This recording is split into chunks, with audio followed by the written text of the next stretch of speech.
मेरे जिंदगी के पहले जो लगभग 22 साल हैं वो पंजाब में गुजरे हैं और अपने बहुत सारे दोस्त तीर्थ यात्रा के लिए निकलते थे तो कभी नाम लेते थे कि नांदेड़ साहब जा रहे हैं। तो कभी मन में आता था कि जिंदगी में शायद कोई मौका होगा तो मैं भी उस पवित्र भूमि पे जरूर जाऊंगा। तो कुछ ऐसा संयोग हुआ, ये आरसीएम बिजनेस मेरी जिंदगी में आया और केवल आरसीएम बिजनेस ही नहीं, मुकेश जी ऐसी अपलाइन मेरी जिंदगी में आई और उनके ही कहना चाहिए स्नेह का ये नतीजा है कि आज मेरी अपनी जिंदगी का एक सपना पूरा हुआ है कि आज मैं उस भूमि पे हूं जिस पे आने के लिए मैंने कई साल अब अपने मन में इच्छा रखी थी। और आज मैं आपसे बात करने के बाद सुबह मेरा पहला काम है कि मैं यहाँ गुरुद्वारा साहब जाऊं, जो मेरा अपने आप में एक बड़ा काम है मेरे लिए। तो जिन लोगों की भी वजह से मेरा आना यहाँ संभव हुआ है, मैं बहुत वनीत हूं उनके प्रति।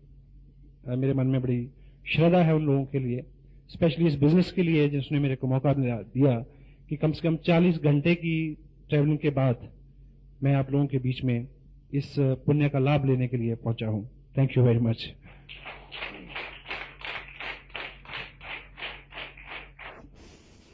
आम आदमी की 3 मूलभूत ऐसी ख्वाहिशें होती हैं जिसके इर्द गिर्द उसके सारे सपने, उसकी सारी सोच रहती है और यदि उसके पीछे कर्म भी शामिल हो जाए तो वो सपने साकार हो जाते हैं। तो मूलतः वो 3 सपने जो रहते हैं या 3 मूलतः आवश्यकताएं रहती हैं आदमी की, वो पहली रहती है कि धन, पैसा और पैसे से खरीदी जा सकने वाली वो हर चीज आदमी की सूची में सबसे ऊपर रहती है, क्योंकि सामाजिक जीवन जो है हमारा वो उसके बिना पूरा नहीं होता।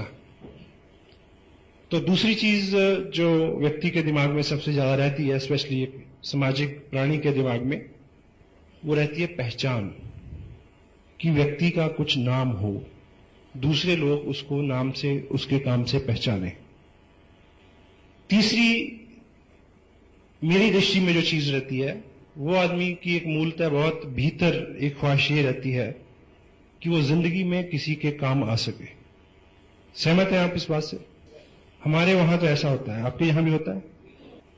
तो पैसे की दृष्टि से मैंने एक चीज आपने सुनी होगी कि आज तक कोई भी व्यक्ति पूरी दुनिया में नौकरी से अमीर नहीं बना, नौकरी से, चाहे कितनी भी बड़ी जॉब हो उसकी।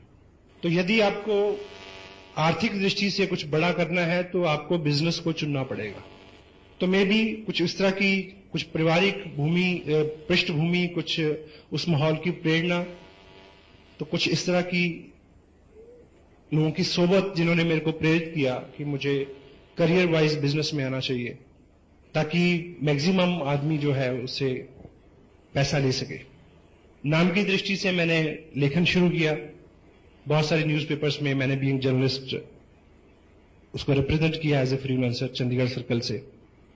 और बीच बीच में जब भी समय मिला मेरे को, तो ऐसी कुछ एनजीओज रही हैं, कुछ समाज सेवी संस्था रही हैं जिसमें बड़ी प्रबल इच्छा रही है कि मैं उनके साथ कुछ काम करूं, ताकि जो तीसरा आदमी का दृष्टिकोण है, जो तीसरे आदमी की भूख है कि मैं कुछ कर पाऊं किसी के लिए, उस दृष्टि से मैं संतुष्ट हो सकूं। तो पिछले लगभग 15 साल का जो मेरा करियर रहा है वो इन तीनों सेतुओं में झूलता रहा है और तीनों क्षेत्र जो है वो डिसबैलेंस्ड रहे हैं, क्योंकि जब आप पैसे की दृष्टि से बिजनेस में पूरा ध्यान देंगे तो लेखन वगैरह उन चीजों में बहुत ज्यादा नहीं कर पाएंगे। उधर जाएंगे तो बिजनेस में लॉस होगा, दोनों में ध्यान देंगे तो सामाजिक दृष्टि से आप ज्यादा कुछ नहीं कर पाएंगे।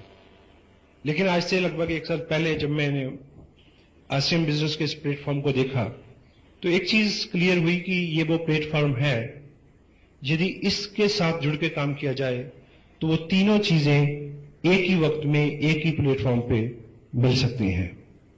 This is RCM business, unlimited money, unlimited name and fame, and किसी भी लिमिट तक आप लोगों को हेल्प कर सकते हैं, so they can achieve what you have achieved. तो इस दृष्टिकोण से मैंने इस बिजनेस को अपनाया और पूरी ऊर्जा से काम किया पहले डे वन से, पहले दिन से। और चूंकि ये बिजनेस भीलवाड़ा से शुरू हुआ और हरियाणा में बहुत अच्छा इसका काम है, तो आप कभी उधर आए और देखें कि हर वर्ग का व्यक्ति, हर बैकग्राउंड का आदमी, हर फील्ड का व्यक्ति इसमें बहुत अच्छा पार्टिसिपेट कर रहा है और बहुत अच्छी इनकम इससे ली जा सकती है, लोग लेते हैं। और जिस तरह की प्रोग्रेस इधर, क्योंकि भापना जी से और रमेश जी से, मुकेश जी से समय समय पे बात होती रहती है, तो 4-5 महीने में जितनी प्रोग्रेस इधर आपके जहां हुई है, तो मैं आपको एक चीज तो दावे से कह सकता हूं कि आपका ये नांदेड़ शहर और आपका ये एरिया हिंदुस्तान में आरसीएम बिजनेस में अब तक जितने भी कीर्तिमान बने हैं वो इस शहर में टूटने वाले हैं। This is also true.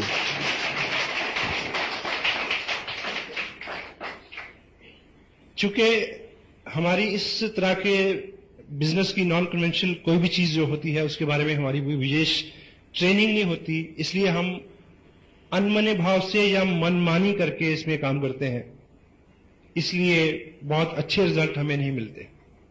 यदि हम इसमें ठीक उस तरह से काम करें जिस तरह से हमें निर्देश दिया जाता है, तो बहुत जल्दी बहुत अच्छे रिजल्ट आपके सामने हो सकते हैं। चूंकि जब इस बिजनेस में एक चीज बहुत क्लियर है कि इसमें या तो आप 500-700 1,000 रुपया महीना बना सकते हैं। क्या एक सेगमेंट ये है कि इसमें आप 500-700 1,000 2-3,000 रुपया महीना बना सकते हैं, या फिर आप इसमें 20-25-50,000 1 लाख रुपया महीना बना सकते हैं। बीच में किसी भी रकम को रेगुलर लेना इस बिजनेस से, उसके लिए ये डिजाइन नहीं हुआ है। हेलो, ये उसके लिए डिजाइन नहीं हुआ है। तो जितना बड़ा इसमें पोटेंशियल है, उतना बड़ा आपका पात्र होना जरूरी है।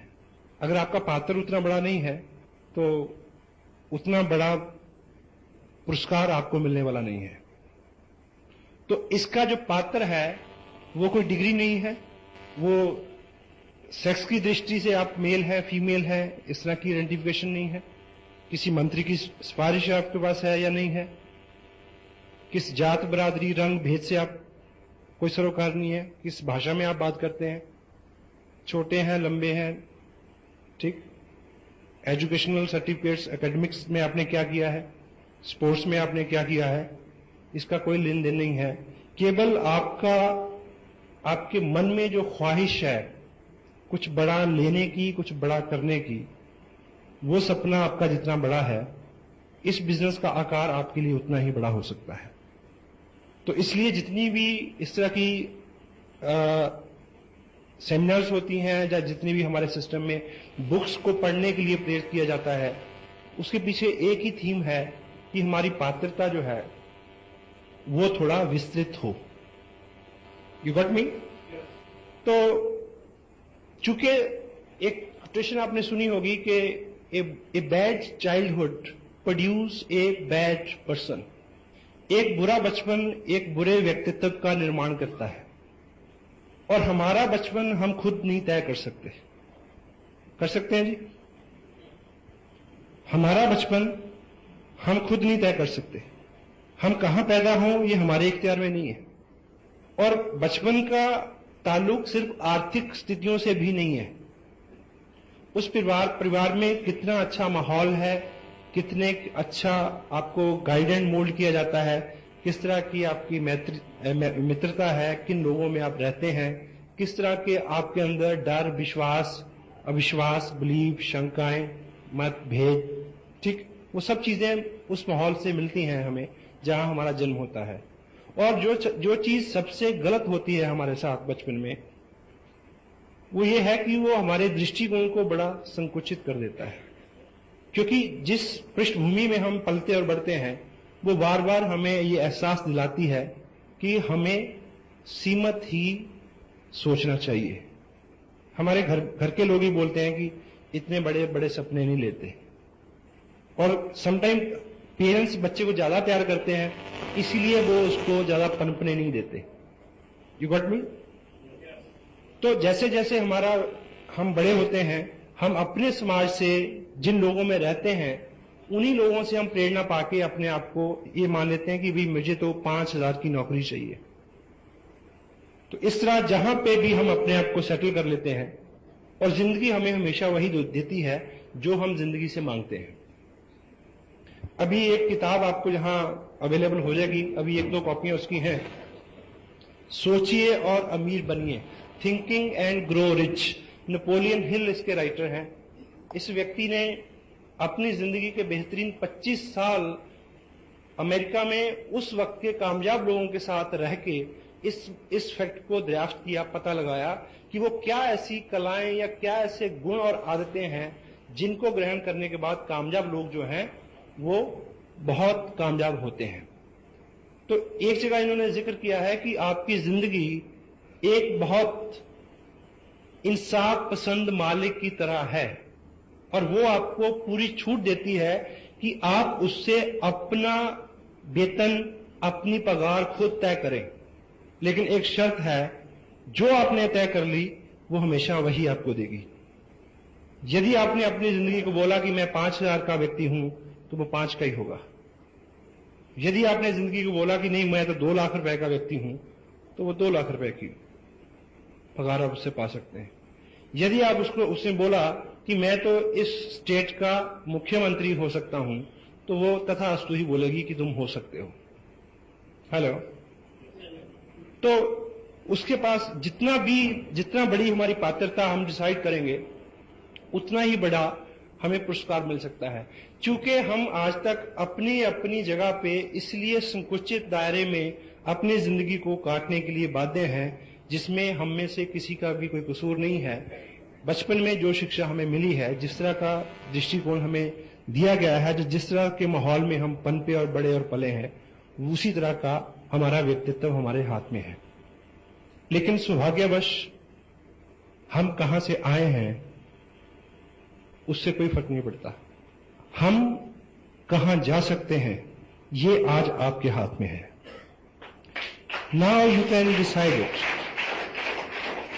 जो बीत गया वो भूत है, चला गया है, उससे कोई फर्क नहीं पड़ता। और हमारा जो बचपन है और उसकी जो हमारी शिक्षा है, एक उदाहरण से आप ये समझेंगे कि एक हाथी के बच्चे को जब पकड़ा जाता है तो उसको एक बहुत पतली चेन के साथ बांधा जाता है, लेकिन वो पतली सी चेन उसके अपने बल के मुताबिक बहुत बड़ी होती है। बचपन में वो बार बार कोशिश करता है उसको तोड़ने की, वो नहीं टूटती है। बार बार वो कोशिश करता है, वो नहीं टूटती है। और लेकिन वो व्यस्क होता है, बड़ा होता जाता है, और 2-4 साल में जब वो पूरा बलवान और पूरा व्यस्क हो जाता है, तो उसके अपनी क्षमता के मुताबिक तब वो चेन बहुत छोटी होती है। लेकिन तब उसका मालिक उसको बड़े पेड़ के साथ नहीं बांधता है, कि झाड़ के साथ ही बांध देता है। लेकिन उसके दिमाग में ये सेट हो जाता है, जैसे ही वो पांव आगे बढ़ाता है, थोड़ी सी खींच उसको पड़ती है, तो उसके दिमाग में ये पक्का हो गया कि मैं इसको तोड़ नहीं सकता। इसलिए वो कभी ज्यादा बल नहीं लगाता और सारी उम्र उसके साथ बंधा रहता है। तो लगभग उसी तरह की कहानी आम आदमी के साथ रहती है। जिस तरह की उसकी माइंड की ट्रेनिंग हो गई है, वो उसी में बिलीव करता है, उसमें विश्वास करता है कि भी मैं इससे ज्यादा नहीं कर सकता। एग्री करते हैं आप? और कोई भी बड़ा काम शुरू में मुश्किल होता है, और हर मुश्किल एक ही बार होती है। हर बड़ा काम शुरू में मुश्किल होता है, और हर मुश्किल केवल एक बार होती है, वो बार बार नहीं आती। जब भी उसमें से आप एक बार गुजर जाएंगे, तो फिर उसमें बार बार गुजरना अपने आप में एक मनोरंजन हो जाएगा। आप कुछ भी करके देखें। आप पहली बार साइकिल में चढ़े तो बहुत डर लगा था, लेकिन बाद में साइकिल पे चढ़ना एक मनोरंजन हो गया। इसी तरह से आपने जो कुछ भी अपने जीवन में पहली बार किया है, वो पहली ही बार ही उतना आसान नहीं था। और सेकंड, अभी एमएलएम को लेके, क्योंकि मैं चंडीगढ़ में हूं, और वहां पे चंडीगढ़ अपने आप में एक ऐसा शहर है, यहां से बहुत सारी कंपनीज मल्टी लेवल मार्केटिंग के नाम पे उन्होंने बहुत कुछ किया है। और वहां हर चौथे दिन अखबार में एक खबर रहती है कि फला फला कंपनी के जो डायरेक्टर थे उनको पुलिस ने पकड़ लिया, ब्ला ब्ला। जो सो कॉल्ड MLM, जितनी भी स्कीम्स चलती हैं, ठीक। तो आज आपके सामने यहां आप लोगों के पास बिजनेस की बात करते हैं तो लोग क्या कहते हैं कि आओ बिजनेस करें, यहां मना करते हैं, यहां पे हेलो मना करते हैं, यहां माहौल खराब है, सब जगह मना करते हैं, सब जगह सेम सिचुएशन है। लेकिन RCM बिजनेस एक ऐसा प्लान है जिसको हम बोलते हैं यस प्लान। जो भी इसको ठीक से सुन लेगा वो उसको मना नहीं करेगा, लेकिन आपको यह सीखना है कि ठीक से कैसे सुनाया जाए, ठीक से कैसे दिखाया जाए, ठीक है। और आज जितनी बाहर एक्टिविटी है वो किस वजह से है कि लोग इधर से इधर, इधर से इधर शिफ्ट होते हैं, लोग शिफ्ट होते हैं। पहले तो प्रोडक्ट बेस्ड जो चीज है उसके बारे में अभी जिस टेप का मुकेश जी ने जिक्र किया उसमें प्रोडक्ट बेस्ड के कुछ सिंबल मैंने बताए हैं। तो प्रोडक्ट बेस्ड जो चीज है, ट्रू MLM क्या है उसको आप समझें, और फिर इसमें पूरे रिजल्ट आने तक पूरी मेहनत से काम करें। अगर आप कोई बीज को बोते हैं शाम को, तो सुबह निकाल के आप देखें उसको, निकाल के कि उगा के नहीं उगा, फिर उसको बो दें, फिर शाम को निकालें, देखें उगा के नहीं उगा, तो वो कभी उगेगा। हेलो, तो लॉ ऑफ नेचर जो है उसके मुताबिक इसकी ग्रोथ होनी है। दुनिया में कोई भी अच्छी और बढ़िया जो चीज है वो एकाएक कभी नहीं उठती, वो समय लेती है। ये बच्चा है, इसकी शादी होगी 18-20 साल में, ये टाइम लेगा। सोचो कि अगर शादी हमारी तब हो गई होती जब हम तीसरी स्टैंडर्ड में पढ़ रहे होते थे, तो आपके बच्चे दूसरी स्टैंडर्ड में होते, पिताजी तीसरी स्टैंडर्ड में होते, दादाजी चौथी स्टैंडर्ड में होते, और जब छुट्टी होती और घर लौटते समय किस तरह की बातें होती रास्ते में, वो नानी मेरा पेन नहीं दे रही, और पिताजी ने मेरी किताब फाड़ दी, ठीक है ना। तो समय लगता है हर चीज का, और इसमें भी आप, क्योंकि आप डॉक्टर हो सकते हैं, आप वकील हो सकते हैं, आप हाउसवाइफ हो सकते हैं, आप मजिस्ट्रेट हो सकते हैं, आप प्रोफेशनल हो सकते हैं, आपको अपने व्यवसाय में लोग पहचानते हैं कि आप ये हैं। एकाएक लोग आपको RCM का धुरंधर नहीं मानेंगे, मानेंगे जी? उसकी रेपो बनते बनते समय लगेगा, और तब तक आपको उस व्यक्ति की रेपो को यूज करना है जो एज ए अपलाइन आपके साथ है, क्योंकि उसके पास सक्सेस है। तो थर्ड पार्टी अप्रोच से आप काम करें और पेशेंस रखें कि आप वो सब चीजें सीख जाएं, और हो जाएगा, ठीक है। और टोटलिटी में ये सारा जो ऐसी किसी भी मल्टी लेवल मार्केटिंग में जो प्रोडक्ट बेस्ड नहीं है, जिसमें पैसा लोगों में बढ़ता है, वहां समटाइम करंट इनकम लोगों को होती है, लेकिन वो गलत जगह पहुंचाती है आदमी को, ठीक है। ये जो सिस्टम है प्रोडक्ट बेस्ड, ये डिलेड ग्रेटिफिकेशन एक लॉ है, उसके ऊपर काम करता है। आपको इसमें उस तरह से काम करना है जिस तरह से किसान काम करता है। बीज बोने से पहले धरती को तैयार करता है, यानी पहले इन्वेस्टमेंट, ठीक, और फिर उसको बोने के बाद, उसकी तैयारी के बाद, फिर वो वेट करता है उसके उगने की। करता है नहीं करता? हेलो। और सेकंड, वो हर बीज को मौका देता है, हर बीज को।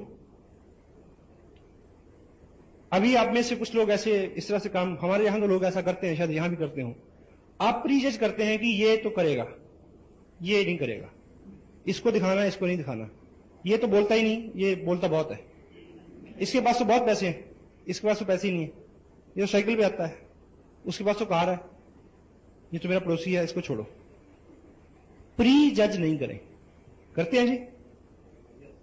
सबको दिखाएं। किसान कभी ऐसा करता है? वो कभी किसी बीज को पकड़ के पूछता कि भाई बता तू उगेगा कि नहीं उगेगा, अगर तू उगेगा तो मैं तेरे को बोऊं।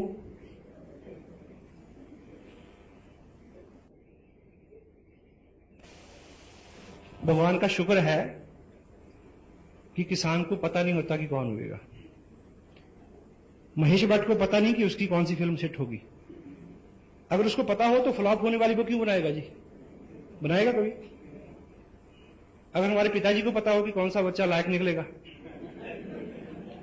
तो एक बात तय है कि मैं यहां नहीं होता।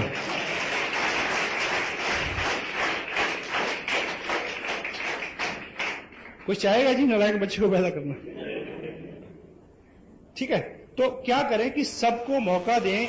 चूंकि धुरंधर को मत ढूंढिए, ये सिस्टम आम आदमी को धुरंधर बना देगा, ये बात तय है। We don't use people to build this business, we don't use people to build this business, we use this business to build people and they will build business further. यहां पे लोगों का निर्माण होता है। पहली बार कुछ लोगों ने आज माइक पकड़ा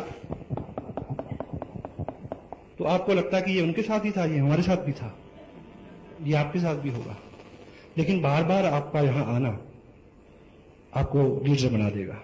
ये शुरुआत है, और शुरुआत हर चीज की ऐसी होती है, ठीक है।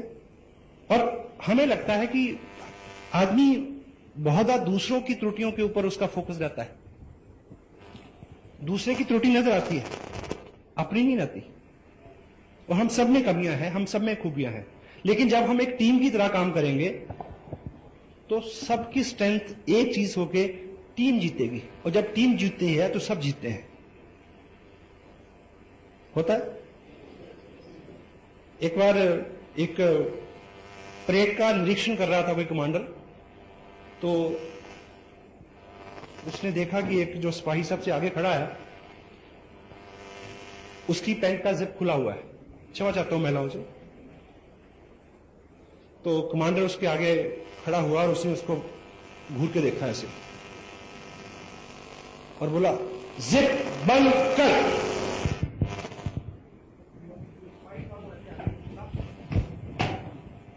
कमांडर की जिप बंद की, उसकी अपनी खुली थी।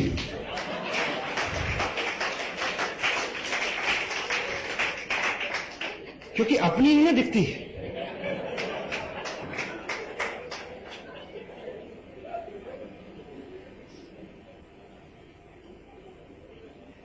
मैं चेक कर लूं कि ऐसा तो नहीं।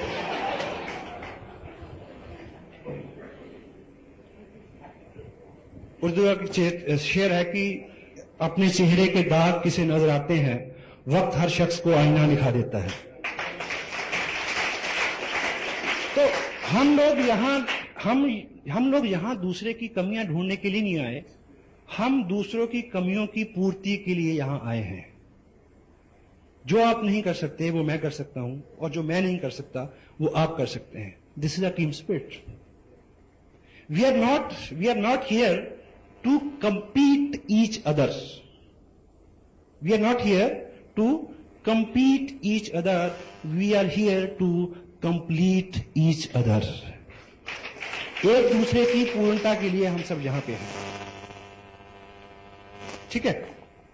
तो बिना प्री जजमेंट के, पूरे विश्वास के साथ आप बिल्कुल राइट, सही, मुकेश जी के पास इतना नॉलेज है इस चीज को सिद्ध करने के लिए कि हिंदुस्तान में अभी तक इस तरह का कंसेप्ट नहीं है, और पूरी दुनिया में ये प्रूवन फैक्ट है कि आरसीएम बिजनेस की तरह की कोई अपॉर्चुनिटी अवेलेबल नहीं है जो किसी देश, काल, व्यवस्था, जगह, इकोनॉमी के पूरी अंदर उतरती हो।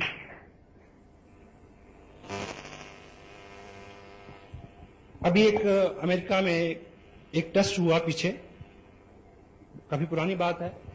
आदमी की पर्सनैलिटी को चेक करने के लिए एक फर्स्ट स्टैंडर्ड की क्लास, जहां छोटे छोटे बच्चे होते हैं, बिल्कुल उन 20 बच्चों को एक रूम में बिठाया गया।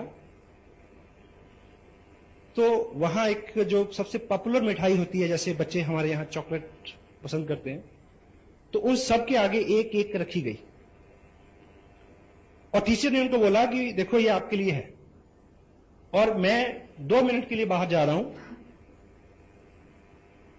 और आप स्वतंत्र हैं इसको खाने के लिए, लेकिन मेरे आने तक जो बच्चा नहीं खाएगा उसको 2 मिलेगी, उसको डबल मिलेगी। तो टीचर ने बाहर जाने के लिए जैसे इस तरह से वो मुड़ा, तो 18 में से 15 मेरे जैसे थे। उन्होंने, अब 4 साल के बच्चे को क्या समझ है, लेकिन 4 जो थे वो देखते रहे, लेकिन 2 के इंतजार में रहे वो।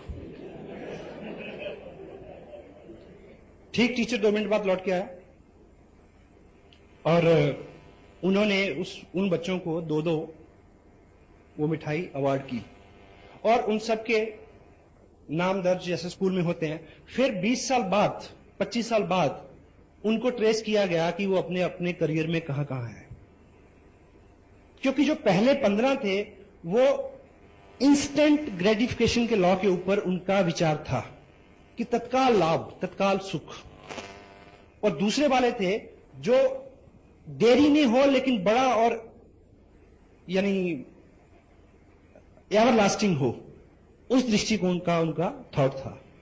तो उस दृष्टिकोण के जो डिलेड वाले थे उनको पाया गया कि वो 5 बच्चे जो थे वो अपने करियर में बहुत कामयाब थे, बहुत ज्यादा, और बाकी सामान्य जिंदगी जी रहे थे। तो यहां पे भी एक चीज आपके सामने है, तो यदि आप उसको, प्रकृति का जो नियम है कि पहले बहुत सारा आप काम करें, क्योंकि काम करना क्या है, वर्चुअली काम आपके व्यक्तित्व का निर्माण है। करते करते आप जो पाएंगे वो महत्वपूर्ण नहीं है, करते करते जो आप बनेंगे वो महत्वपूर्ण है। क्योंकि करते करते जो पाएंगे वो आके जा सकता है, लेकिन जो कुछ आप बन गए वो एवर लास्टिंग एसेट है आपके लिए, that will stay with you for long. और वैसे भी जिंदगी में पाना बहुत कुछ नहीं है। पाने के लिए तो कुछ उदाहरण ऐसे भी हैं कि आदमी ऐसे ही पा जाता है समटाइम। किसी अमीर के घर में कोई पैदा हो गया तो पा गया, किसी को लॉटरी लग गई तो पा गया, किसी कन्या की शादी हो गई एक करोड़पति घर में तो मिल गया सब। हाँ, यस, होता है। किसी को एक थैला मिल गया, होता है, कम होता है। पर आपने कभी नहीं सुना होगा कि किसी आदमी को बस सीट के ऊपर एक लिफाफा मिला, उसके ऊपर एक कागज था जिसके ऊपर लिखा था कि आप नंदेड़ शहर में डीसी अपॉइंट कर दिए गए हैं, जाकर चेयर संभाल लो। नहीं होता, उसके लिए बनना पड़ता है। हेलो। तो ये इस बिजनेस में ये टोटल एथिकल अप्रोच है, टोटल ईमानदारी के साथ आपको काम करना पड़ेगा, क्योंकि आप लोगों के ऊपर अपने व्यक्तित्व का, चरित्र का ऐसा असर छोड़ेंगे कि वो बात माने आपकी, क्योंकि आते हैं जिनके बारे में हम अच्छा सोचते हैं। सही है गलत? तो वर्चुअली एमएलएम क्या है? दूसरे व्यक्ति को अपने चरित्र और अपनी पर्सनैलिटी से पॉजिटिवली इस तरह से इंपैक्ट करना कि उसको हमारी सानिध्य में रहते हुए अच्छा हो, और उसी के इंप्रेशन में वो सब उन कामों को करने के लिए तैयार हो जाए जो हम करते हैं।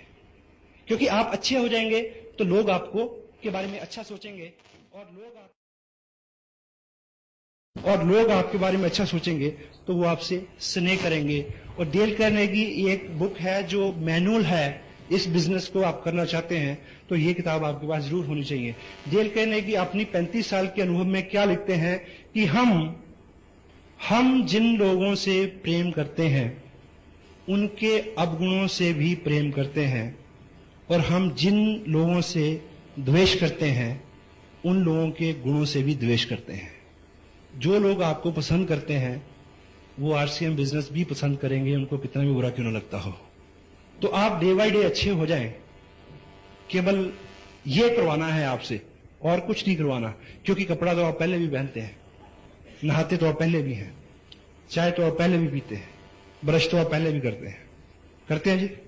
तो ये सारा आयोजन आपको कपड़ा पहनाने और चाय पिलाने और ब्रश करने के लिए नहीं जो हो रहा है, ये केवल हो रहा है कि आपका व्यक्तित्व ऐसा हो जाए कि लोग आपको लीडर माने और आहिस्ता आहिस्ता आपकी सोबत को पसंद करना शुरू कर दें, और आपके पीछे बहुत सारे लोगों का एक इस तरह का समूह तैयार हो जाए, जिधर आप जाएं वो उधर जाने को तैयार हो सकता है ये, लेकिन एकाएक नहीं होगा। क्योंकि आज आपका और मेरा जो भी कैरेक्टर है, ना तो वो एक दिन में बना है, ना वो एक दिन में बदलेगा। एक दिन दूध पी के आप पहलवान नहीं हो सकते, और एक दिन सैर करके आप पतले नहीं हो सकते। सही है? तो उसमें समय लगेगा, इसलिए पेशेंस चाहिए, और इसीलिए निरंतर प्रयास।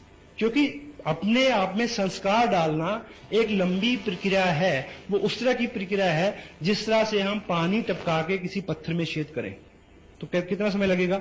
ड्रिप ड्रिप ड्रिप, बूंद बूंद बूंद करके बहुत सारा समय लगेगा, फिर हमारी आदतें में बदलाव आता है। एक बात आपने सुनी होगी कि एक स्ट्रीम, एक नदी बहुत तेज बह रही थी, उसमें एक मेंढक बहता हुआ जा रहा था, मेंढक।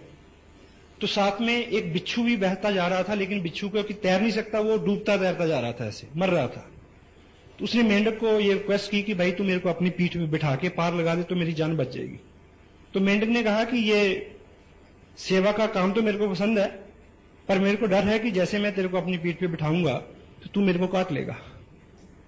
तो बिच्छू ने बोला कि मैं इतना पागल नहीं हूं, जबकि अगर मैं तेरे को काटूंगा तू मर जाएगा तो मैं डूब जाऊंगा, इसलिए मैं मरने के लिए तो कम से कम तेरे को माफ कर ही दूंगा, ऐसा मैं नहीं करूंगा। उसने प्रॉमिस किया। तो बात भी जायज है कि वो क्यों काटेगा उसको। मेंढक ने उसकी बात मान ली और जैसे ही उसको उसने पीठ पे बैठा के किनारे की तरफ चलना शुरू किया तो बिच्छू ने तुरंत उसको ऊपर से काट लिया। तो मेंढक के जिस्म में एकदम जहर गया, वो मर रहा, डूब रहा है और बिच्छू से पूछ रहा है कि जब तेरे को पता है कि मेरे मरने से तू मर जाएगा तो फिर तुमने मेरे को काटा क्यों? तो बिच्छू ने कहा कि मैं क्या करूं, मेरी आदत है। हम बहुत बार अपना नुकसान इसलिए कर देते हैं क्योंकि हमारी आदत है। हम बहुत बार गुस्सा करते हैं जिसकी वजह से हमारा नुकसान होता है, हमारी आदत है। हम बहुत बार काम को टालते हैं, हमें पता है कि हमारा नुकसान है, क्यों करते हैं? हमारी आदत है। तो इस तरह की सौयों आदतें हमारी पिछले 25 साल से 30 साल से बनी हैं। तो एकाएक नहीं बदलेंगी, समय लगेगा, 2 साल 3 साल 4 साल 5 साल। लेकिन जैसे ही हम 5 साल की बात करते हैं तो बहुत सारे लोग रुक जाते हैं वहीं पे, वो हिसाब में पड़ जाते हैं। वो सोचते हैं कि 5 साल बाद तो मैं 43 साल का हो जाऊंगा। तो भाई अगर आप ये नहीं करेंगे तो तब 5 साल बाद कितने साल के हो जाएंगे आप? हेलो, अगर आप ये सब नहीं करेंगे तो फिर 5 साल बाद आप कितने साल के हो जाएंगे? कोई रिवर्स गियर लगने वाला है। ठीक है, क्योंकि हम ऐसा क्यों नहीं शुरुआत करते? क्योंकि हमारी आज तक की प्रैक्टिस है तत्काल सुख की। और हम हिंदू मैथोलॉजी में क्या है कि आप यहां पे ये सब जो वर्जन है, मर्यादा में रहो, स्वर्ग में सब कुछ मिलेगा। तो क्या है? तत्काल सुख जो है उसको छोड़ने की प्रेरणा है सारी। यदि छोड़ देंगे तो फिर लंबे समय तक आपको वो सुख मिल सकता है। तो अभी आपके सामने जो भी चीजें हैं उसमें जो तत्काल सुख है, यदि उसको छोड़ के आप उसको सारा समय इस काम में डालेंगे तो बहुत कुछ हो सकता है। जितने भी अचीवर आपके सामने हैं उन्होंने जो कुछ भी किया है, साथ साथ में उन्होंने एक काम जरूर किया है, तत्काल सुख उन्होंने छोड़े हैं, अपने टाइम को शेड्यूल किया है, मैनेज किया उसको। किस तरह से? समय आप कैलकुलेट करें। आप एक महापुरुष के बारे में मैं जानता हूं, उन्होंने लिखा है कि किसी भी व्यक्ति को अगर आप जानना चाहते हैं कि वो क्या है और अगले 5 साल में क्या बनेगा, तो उसकी 2 चीजें चेक करो कि उसका फालतू समय कहां जाता है और उसका फालतू पैसा कहां जाता है। जिधर वो जा रहा है उसी तरफ और उसी तरह का व्यक्ति वो बनने जा रहा है अगले आने वाले समय में। तो आप चेक करें कि जो आपके प्राइम टाइम है, आपका गृहस्थी है, आपकी नौकरी है, उसके अलावा जितना भी समय बचता है उसको आप जहां डालेंगे, जो आपका रेकरिंग जो भी खर्चा है, जहां आप उसको डालेंगे उस तरह का आपका व्यक्तित्व होने वाला है। सुबह लोग 6 बजे उठते हैं, 10 बजे ऑफिस जाते हैं, 4 घंटे में क्या करते हैं उनको पता है, जबकि वो दैनिक 5 काम जो है, नहाना धोना, चेंज करना, ब्रेकफास्ट करना, वो सारा काम 45 मिनट में हो सकता है। होता ही नहीं होता? हेलो, ये पॉसिबल है। टीवी के आगे बैठना बंद कर सकते हैं आप। क्या एजुकेशन मिलती है जी टीवी में आजकल? सांप भी कभी बहू थी। आजकल जितने भी टीवी पे सीरियल्स चल रहे हैं वो पोस्ट मैरिटल अफेयर्स उसके ऊपर चल रहे हैं। और आपको पता है कि गार्बेज इन गार्बेज आउट, जो चीजें हम अपने दिमाग में भरेंगे उस तरह के रिजल्ट हमारे सामने आते हैं। और एक चीज आप याद रखें, यदि आप अगले 3 साल लगातार टीवी के सामने नहीं बैठेंगे तो टीवी के अंदर आने की आपकी संभावनाएं बढ़ जाएंगी।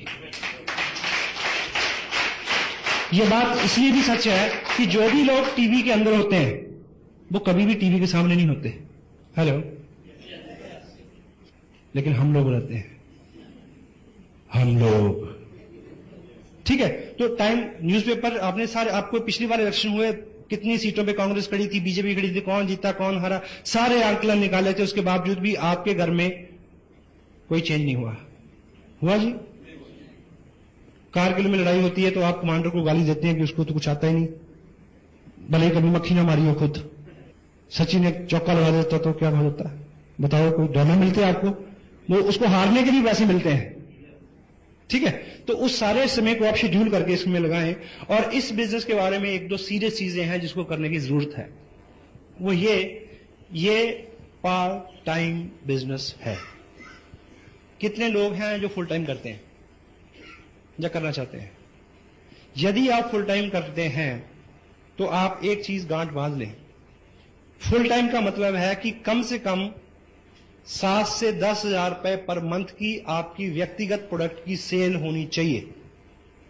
अगर आप आज से ही इस बिजनेस की इनकम के ऊपर निर्भर होना चाहते हैं तो, अदरवाइज जो आप करते हैं उसको करते रहिए, पार्ट टाइम इसको बिल्ड करिए।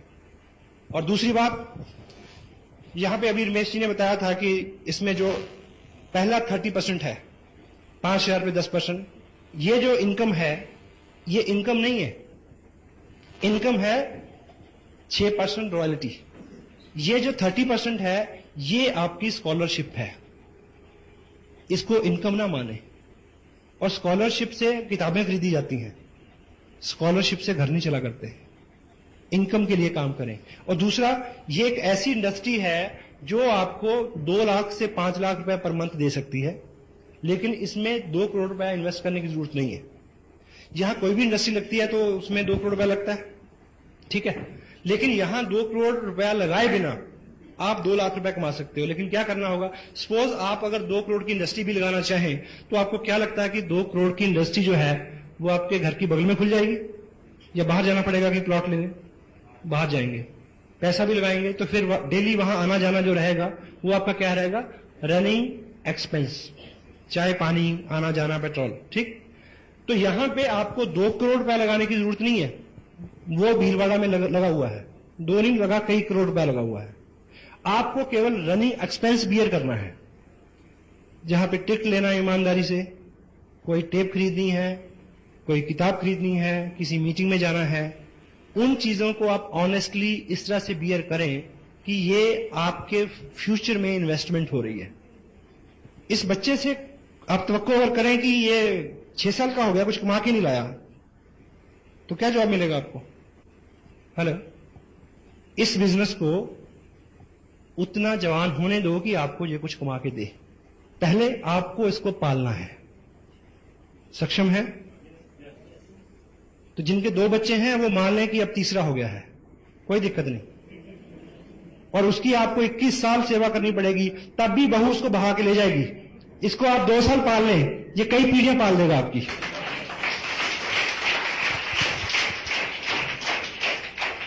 देखिए, मैं पिछले 13 महीने, 1 साल मेरा जो भी काम करने का तरीका रहा, मैंने वो सभी ऑप्शंस जो सोशल एंगेजमेंट्स होती हैं छोटी छोटी, उसको स्थगित रखा। मेरा अपना शेड्यूल है, अगले ये 2 महीने का मेरा शेड्यूल बना हुआ है। तो जिस दिन मेरा रिलैक्स है उस दिन में कोई अगर शादी आ गई, कोई सोशल काम निकल आया तो मैं जाऊंगा, नहीं तो मैं अपनी कोई भी अपॉइंटमेंट कैंसिल करने वाला नहीं हूं।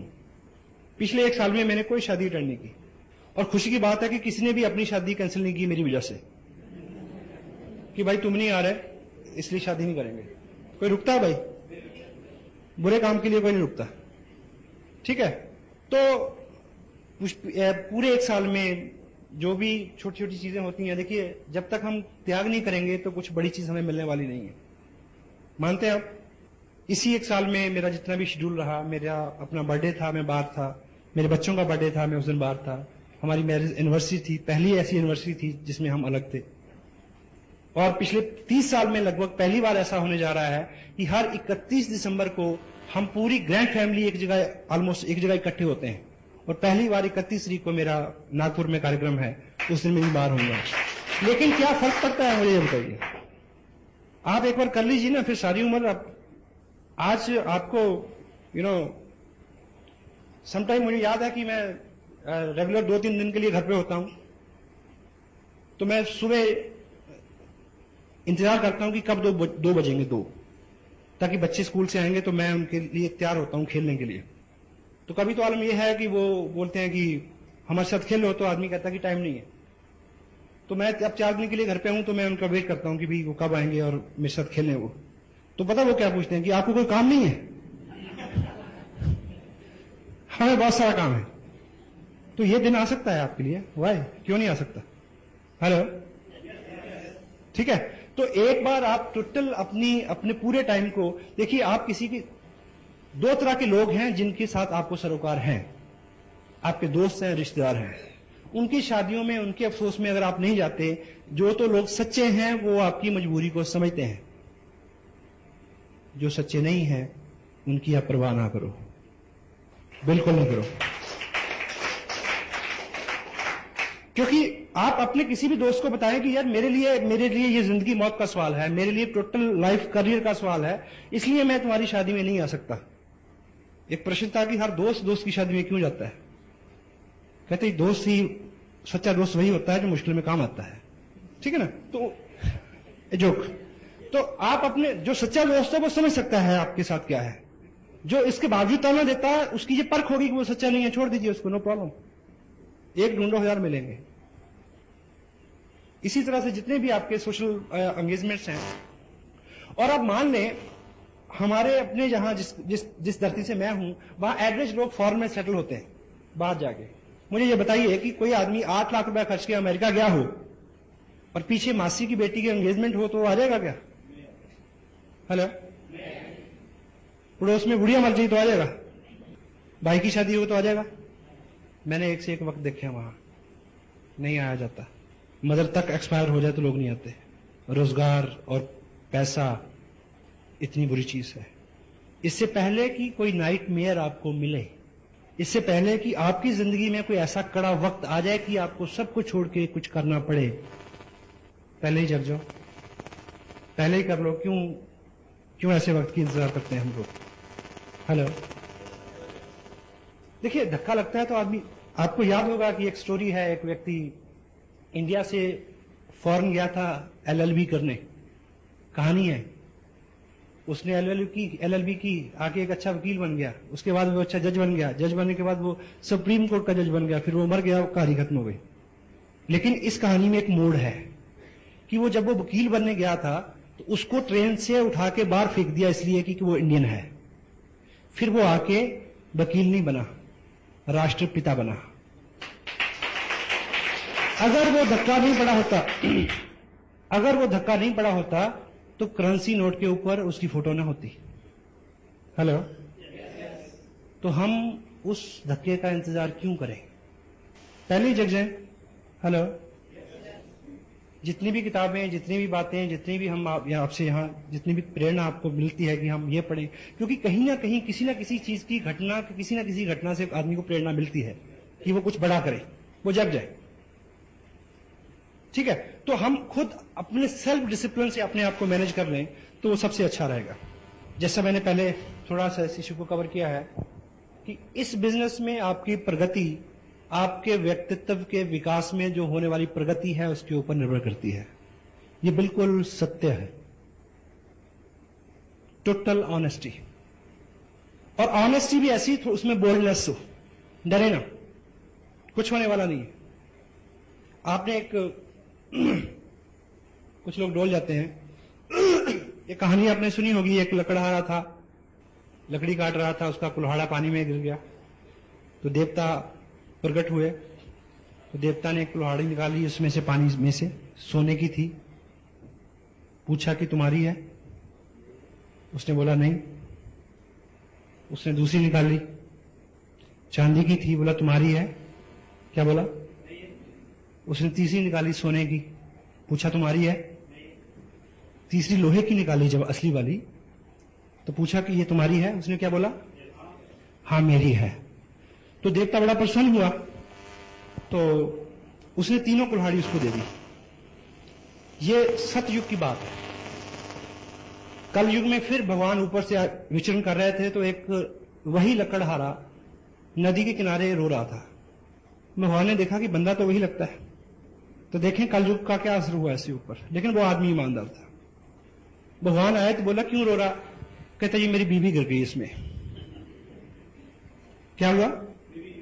मेरी बीवी पानी में गिर गई।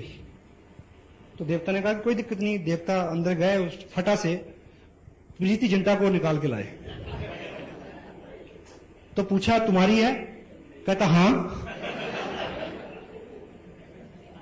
भगवान कहते कि अच्छा, कलयुग का असर तेरे पे भी हो गया? तेरे को याद नहीं कि सतयुग में मैंने क्या किया था? कहता प्रभु याद है, इसलिए तो मैंने हां कह दी। कहते मतलब? कहता मुझे पता है कि आप बहुत अच्छे हैं। आप पहले प्रीति जिंटा को लाए, आपने पूछा तुम्हारी है? मैं कहता नहीं। फिर आप माधुरी को लाते, आप पूछते तुम्हारी है? मैं कहता नहीं। फिर आप मेरी वाली को लाते, आप पूछते तुम्हारी है? मैं कहता हां। तुम तीनों मेरे को दे देते हो। मैं बड़ा परेशान हूं, मैं तो एक से परेशान हूं। ऑनेस्टी ऐसी कि मुश्किल वक्त में डोले ना। वर्चुअली कुछ माहौल बिगाड़ दिया मैंने शायद। आज तक जितना भी हमारा दायरा रहा है, जितना भी हमारा स्पेस रहा है, हर पर्सनैलिटी का एक दायरा रहता है कि वो कितने लोगों को कितनी गहराई तक अपने असर से उसके ऊपर इंपैक्ट छोड़ती है। एवरीवन। कुछ लोगों के बारे में आपको पता है कि उनके हाजिर होते ही माहौल में कुछ बदलाव आता है, ठीक। और आपके पड़ोस में कोई गेस्ट आता है 6-3 महीने बाद, और आप अपने पड़ोस से पूछते हैं किसी लेडी से कि वो तुम्हारा भाई कब आएगा, यानी वो आदमी पड़ोस का गेस्ट है लेकिन आपके साथ कनेक्टेड है, आपको अच्छा लगता है। या आप कहीं गेस्ट जाते हैं तो वहां लोग पूछते हैं कि वो कब है ना। वो आदमी किसी को डॉलर थोड़ी देता है कि हेलो, उसका व्यक्तित्व होता है ऐसा। तो हम उस तरफ हमारी यात्रा उस तरफ शुरू हो, उसके लिए छोटे छोटे प्रयास जो हैं वो उसमें फर्क ला सकते हैं। एकाएक उसमें होने वाला नहीं है, क्योंकि हमारा जो दिमाग है, अभी एक किताब यहां पे है,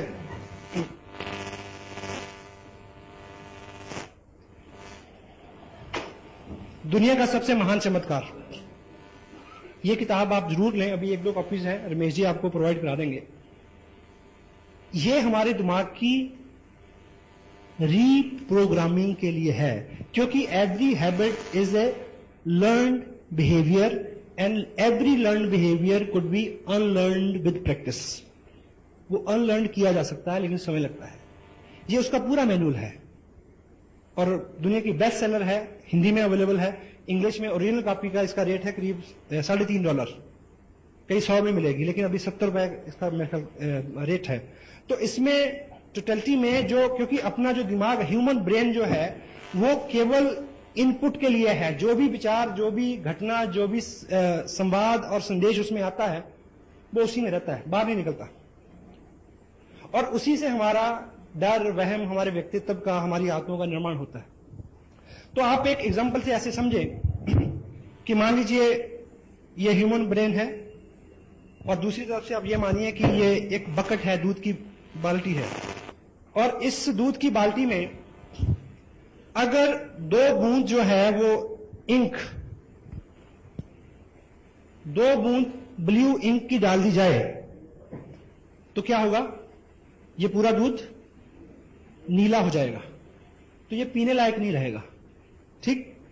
और इसको एकाएक वो 2 बूंद इंक इसमें से निकालने का अभी तक कोई भी तरीका आजाद नहीं हुआ है, लेकिन हमारा पर्पस इसको पीने लायक बनाना है। तो हम क्या कर सकते हैं कि यदि इस एक बकेट के अंदर 2-3 बकेट और फ्रेश दूध की डाल दी जाए तो ये सारा दूध पीने लायक हो जाएगा। सही है गलत? तो हमारे दिमाग में जो भी पहली इंफॉर्मेशन है, जिसकी वजह से हम अपने आप काम करते हैं, अपने आप रिएक्ट करते हैं, अपने आप गुस्सा करते हैं, अपने आप झूठ बोलते हैं, उसको किसी भी सर्जरी से अलग नहीं किया जा सकता, कि सिवाय एक के कि उसमें बूंद बूंद करके बहुत सारी इंफॉर्मेशन डालनी पड़ेगी, ताकि वो इतना डिल्यूट हो जाए कि ये असर नजर आए, उसमें पुराना खत्म हो जाए, ठीक है। लेकिन जब भी पढ़ने की बात आती है तो मन, क्योंकि वो उसके साथ पहली ट्रेनिंग है ना, वो अंदर से पता क्या बोलता है, हम तो तब नहीं पढ़े। हेलो, हम तो तब नहीं पढ़े जब बांध के पढ़ाया था, तो अब हम पढ़ेंगे। लेकिन एक चीज याद रखें, तब हमें अकल नहीं थी, तब हमें अकल नहीं थी, हमें वैल्यू का नहीं पता था, अब पता है। और दूसरा, आपने गणित नहीं पढ़ना, ना पानीपत की लड़ाई पढ़नी है। आज आपने वो पढ़ना है जो एकाएक सीधा आपको रिलेट करता है और आपके लिए रुचिकर है और आपको एकाएक रिजल्ट देने वाला है। और ऐसा नहीं है कि आप 2 घंटे की छुट्टी लेके पढ़े, छोटे छोटे सेगमेंट्स में पढ़े। कैसे? संकल्प नहीं करे थे, क्योंकि संकल्प एक ऐसी ताकत है जो आपके लिए सब चीजें अरेंज कर देती है। आप कल दोपहर को घर जाएं, आपको बहुत भूख लगी है और आप देखें कि मैडम तो टीवी के आगे वो देख रही है सांप भी कभी बहू थी, खाना बना नहीं है, तो आपको गुस्सा आएगा। मे भी आप कुछ महाराणा प्रताप और शिवाजी की भूमिका में आ जाएं। पता नहीं आपके यहां क्या, हमारे यहां तो ऐसे करते हैं, आई डोंट नो आपके यहां क्या करते हैं ऐसे में। ठीक है, तो गुस्सा आता है जी, हेलो, क्योंकि भूख लगी हुई है। लेकिन अगले दिन आपका फास्ट हो, व्रत हो, आप घर में आए, कुछ खाना नहीं बना, तो आपको गुस्सा आएगा? नहीं आएगा, क्योंकि संकल्प की ताकत साथ में है। आप रोजे से हो तो गुस्सा आएगा? नहीं आएगा। तो यदि आप संकल्प लें कि अपने बिस्तर से नीचे सुबह उठने के बाद पांव रखने से पहले 5 पेज पढ़ने हैं, संकल्प है, तो आपको क्या लगता है कि कोई जलजला आ जाएगा या आप पीछे चलना शुरू कर देंगे? आप संकल्प करें कि लंच करने से पहले 5 पेज पढ़ने हैं। घर आए, मैडम को बोला कि खाना लगाइए, खाना आ भी गया 2 मिनट में, तब भी शुरू तब करना जब 10 पेज पढ़ लूंगा। रात बिस्तर पे जाते समय किताब को लेके जाएं, 10 पेज पढ़ने के बाद ये आहिस्ता आहिस्ता आहिस्ता आहिस्ता, आपको मैं एक चीज का प्रॉमिस करता हूं, आप रेगुलर शुरू करें। आने वाले 90 दिन यदि आपके सर्कल में आपके लोगों ने आपको ये कॉम्प्लीमेंट देने नहीं शुरू कर दिए कि कुछ बदले बदले से सरकार नजर आते हैं, तो मैं मॉरल पूरी जिम्मेवारी लेता हूं इस बात की। देखिए, अच्छा आदमी जरा सा भी होता है तो दूर तक उसकी गूंज जाती है या नहीं? साहस करना पड़ेगा। जिस दोस्त को कभी जी करके नहीं बुलाया, उसको आप जाते बोलिए तो मुकेश जी, बता क्या होगा इसको? ठीक है, लेकिन ये शुरुआत है, डरे नहीं, संकोच नहीं करें, एक बार शुरू करें, आगे चल के आपका सारा काम बहुत आसान होने वाला है। कुछ लोग ऐसे हैं जो बहुत दौड़ धूप कर रहे हैं, लेकिन बहुत अच्छे रिजल्ट उनके सामने नहीं है। यदि हैं तो एक चीज याद रखें, ये काम अकेले मत करें, आपको हेल्प की जरूरत है और हेल्प बिल्कुल फ्री मिलती है यहां पे। हेलो, अपनी पूरी क्षमता का जोर ना लगाएं। अगर आपने एक ट्रक को ऊपर उठाना है तो आपकी ताकत से नहीं उठेगा, जैक से उठेगा। तो इस तरह की मीटिंग, कुछ टिप्स, कुछ बुक्स, कुछ अपने आप के लिए अपनी अप्रोच को बदलें थोड़ा। चेक, एक आदमी बड़ी एक्साइटमेंट में बिजनेस साइन करता है, 4 लोगों के साथ बात करता है, मना मिलती है उसको, तो द्वारा कभी नजर नहीं होता, 5 तक में विलीन हो जाता है। आपके सामने एक वचन दे मेरे को आज, जब भी आपके सामने डिस्करेजमेंट आएगी तो आप अपनी अपलाइन से बात करेंगे और पूछेंगे कि अब मैं क्या करूं। यस? क्योंकि हर समस्या का समाधान है। डिस्करेज होके गायब ना हो जाए। अपनी अप्रोच को जितनी बार आप असफल होंगे उतनी बार आप बड़ी कामयाबी के निकट पहुंच रहे हैं, इस बात का स्मरण रखें। आप सहमत है? ठीक है, तो आप जैसे पढ़ते रहेंगे आपकी अप्रोच में आहिस्ता आहिस्ता आहिस्ता अंतर आता रहेगा। एक इंटरनेशनल प्रॉब्लम पे मैं आपसे बात करना चाहता हूं, वो है सेकेंड लेग सिंड्रोम। एक लेग नहीं चल रही। कितने लोगों के साथ ये प्रॉब्लम है? या एक टांग छोटी है जी, सब ठीक है, हेलो, है किसी के साथ? कोई आदमी कहे कि मैं शादीशुदा हूं, और आपने वो जोक सुना, एक आदमी ने पूछा कि तेरी शादी हो गई, कहता नहीं मैं वैसे ही दुखी हूं। कोई आदमी कहे कि यार मैं शादी से परेशान हूं, तो आप उसको क्या हौसला दें? यार सब परेशान है, चिंता ना कर। क्या जी? अगर आपको सूचना मिले कि रात को आकाश से कोई ऐसी चीज गिरने वाली है जो आपकी छत पे गिरेगी, तो आपकी नींद हराम हो जाएगी। अगर समाचार ये हो कि पूरी दुनिया डूब जाएगी, तो आप कहेंगे जहां सब डूबे जहां हम डूबे, कोई चिंता नहीं है। होता है? तो मैं आपको एक अच्छी खबर देने वाला हूं। यदि आपकी सेकंड लेग में काम कम है या अभी नहीं है, तो ये इंटरनेशनल प्रॉब्लम है, चिंता ना करें। ये सबके साथ है, ठीक है? और होता क्या है, ये क्यों होता है? ये दो कारणों से होता है। कुछ लोग, क्योंकि हम आपकी ऑर्गेनाइजेशन में भी दो तरह के लोग होंगे, कुछ लोग तो बहुत कमिटेड, बहुत मेहनत, ठीक ठीक काम कर रहे हैं, उनके साथ भी समस्या रहेगी। और कुछ लोग सिर्फ उन्होंने क्या किया कि पर्चा भरा, एक आदमी को स्पॉन्सर कर दिया, जहां उनकी अपलाइन में ने किसी आदमी को उनके नीचे स्पॉन्सर कर दिया। उनकी एक लाख बहुत बड़ी है, दूसरी में कुछ भी नहीं। जो आदमी ये शिकायत करता है कि मेरी दूसरी चलती नहीं है, तो बड़े ख्याल रखे कि उसकी एक भी नहीं चलती, उसकी